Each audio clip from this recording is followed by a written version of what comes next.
Kevin, joining us this morning from Haverfordwest Chess Club. Good morning, gents.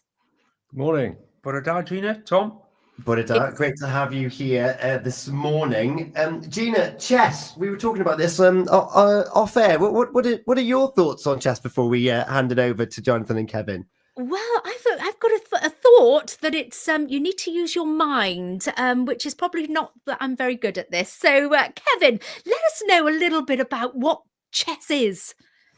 Well, it's a board game. It's been around a long time, 7th century, started in India. You learn how to move the pieces and sit down and play. It's difficult to describe without a board in front of you to explain how all the pieces work, but it's just a bit of fun. It's nothing, it's not the end of the world if you lose, if you draw. It's just about enjoying something different, getting away from the computer, and just sitting down with an opponent and having a bit of a giggle, really. Yeah, it's been dubbed as one of the most strategy-based board games that's ever existed. And you just mentioned that the 7th century. It's been around a long time. Lots of people have tried to make board games that can surpass it. And yet there's something quite quintessential about a strategy game of chess. Oh, it's the ultimate game. You can sit there, and this is going to sound really strange to non-chess players, but you can sit there for 10 minutes staring at these pieces, just thinking about what to do next. And then you do it, and immediately you let go of the piece. You think, that was a mistake. It's awful. And, if you look at people like the world champion, Magnus Carlsen, his level of thought and skill in this is just off the scale. But it's a game for everyone. You don't have to be brilliant at it. You just basically need to know how the pieces move, and you can enjoy the game. Yeah, I think I might be misquoting here, but there's something like every single combination of chess still hasn't taken place there because there's that many variables. There are more possible games of chess than there are atoms in the observable universe. Back to the day. Back to the day. Jonathan, we've got you here as well. You're someone that wants to embrace a different kind of use of your mind and your body. Tom, I don't look back. I'm looking to the future in what's going on. I've been at it for a couple of months to say I was going to go to Fishguard with Kevin, and things didn't work out for me. And there's another chess club in Stainton, Milford Haven. But there is a growth in the town. Haverfordwest is a chess town, as Kevin was alluding to. But it's just about doing something different for that hour and a half where you're sitting down against an opponent. Yes, it's competitive, but there's a handshake and a smile at the end of it. And I'm playing against some children, 8, 9 years of age, because there's a strong youth element that plays chess, Red Hill School in particular. But there are schools in Haverfordwest that they've got chess players and things like that. And it's about embracing everybody. It doesn't matter whether you're good, bad, or indifferent. You're coming along and enjoying the company of people together face to face, but also you're sitting down and using your mind and stretching it a little bit. And it's an absorbing game. I haven't played it properly since school. I've played it ad hocly with friends at home in the pub and things like that. But honestly, this is a little bit more organised for it. But you play against the person that's free. It's nothing set up. There's no league as such within the club. It is purely about people coming together to enjoy each other's company and the game of chess. And you mentioned that it's about coming together. There's a big spate of films in the 90s where in some American cities, they've got the park benches, they've got the chessboards on there, and you would turn up outside in the elements. You wouldn't do it this time if you're here. But that's what it was. It was a social coming together of friends. Yeah, that's it. It's a very social game. You're not running around on a field trying to knock each other over. You just sat across the table. And one of the things I noticed, and this warmed the cockles of my heart last week, we were at the club and there were people playing, and I was doing some admin because, like any club, there's admin to do. And he does it well. And I was just listening, and you could just hear people laughing. And you think, yeah, this is what it's all about. They're coming along, they're having a really nice time. And it's a very inclusive game because, as Jonathan said, in Fishguard, the other club in the area, the youngest player we've got there is 8 years old, Darshik Haldar. He's 8 years old, and he's a fantastic player. This guy's, remember his name, he's going places. But it's not unusual. You'll see children of that age playing people in their 70s, and it's a level playing field. It doesn't matter. Doesn't matter what your gender is, doesn't matter what your age is. Everyone's on an that first move, it's equal game. The game is on. Yeah.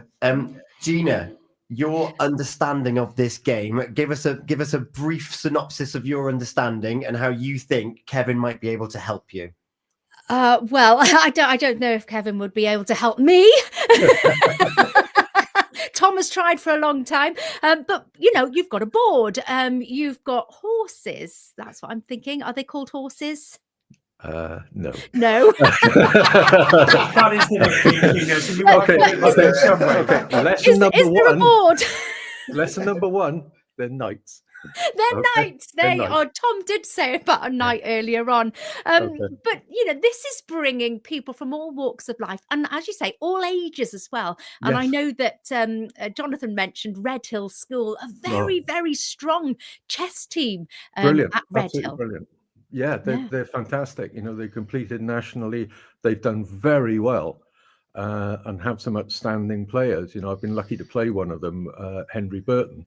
And a year or so ago, I beat him. Now, not so much. He's got very good very quickly. And there's an excellent youth section at Stainton Chess Club. But that's something we want to bring on. We've got schools chess in the area. If you go back 20, 30 years, used to be really strong. I'd learned to play chess in Swansea, and we used to come to Haverfordwest to play the schools. But now it's not happening. So one of the things we want to do once the club develops, here Fishguard and the other clubs we want to get going, is to get the schools involved again, get the secondary schools. So you've got chess clubs and they're playing each other, because there's nothing like a competitive game. Friendly games are great. But if there's a match or a bit of needle, sweat, brilliant. Yeah, that's it. And of course, with films like The Queen's Gambit coming out last year as well, it is getting its moment in the sun again. And my little brag, I am going to do it, Gina, live on air. My name is on a trophy in Broadhaven Primary School from winning a chess tournament but back in the day as well. So when can we expect to see you at the club then? It clashes with the sports show on a Monday evening, annoyingly for me. But I will have to try and pop down. But you can come down and broadcast live, and we'll have a live game. They can still carry on with the sports show in the background, and then keep coming back. We'll have a roving reporter if Gordon or Fraser are around as well. But going back to Gina, as a teacher, I used to run chess clubs as well, and it wasn't just about those people playing in the rugby team and the football team. Because of my involvement in that, you'd have everybody playing, and it was absolutely great. Lunch times, especially wet play times, there were loads of people in there playing. I was well supported by Wales Chess, that they've got a union that goes for it, and they are trying to push this game out a little bit further across to everybody. And Pembrokeshire is a hotbed for sport. Why not include a game of chess? Why not? Kevin, people that know the sports show will know when this is, but you've got all the details. When can we join this wonderful community and have that date in our diary that we're going to come together and play chess? Okay, it's every Monday night from 7 till 9 p.m. and it's at Tabernacle Church Hall on City Road. Everyone is welcome. Just turn up. We'll find somebody you can play and enjoy yourselves. Love that. Gina? It just sounds incredible. I know that my mum likes a game of chess, so maybe, it might be passed down once I get all these pieces together. I might be able to come along there on a Monday, 7 till 9, Tabernacle Church. You never know, I might come through those doors. Come and check it out with a mate. Checkmate. Great. There you go. I love that. And well, from one cheesy anecdote to another, we couldn't talk about chess without maybe shoehorning a bit of Chess the Musical in. We're going to get a duet rendition from you two, I heard. You heard wrong. Like that. Don't listen to rumours. Don't listen to those rumours. We'll see what we can do, Kevin. Can I just say one thing, slightly off topic, before we finish? Driving into Haverfordwest today, the yarn bombing for Remembrance Day, absolutely stunning. The people who've done that are really to be congratulated. It's I'm just blown away by it. We love the yarn bombers, and the new bridge has already had its Yes. first yarn bomb successfully applied to it. Kevin and Jonathan, thank you so much for joining us here this morning. We might have time for a bit of chess, but I know that you've got another track that you thought we could always look at as well. Thank you very much. Enjoy your day, guys. Thank you for having us. Always look on the bright side of life. Plays for us next year. It's 9:15. We'll be back after this. We are Pure West Radio.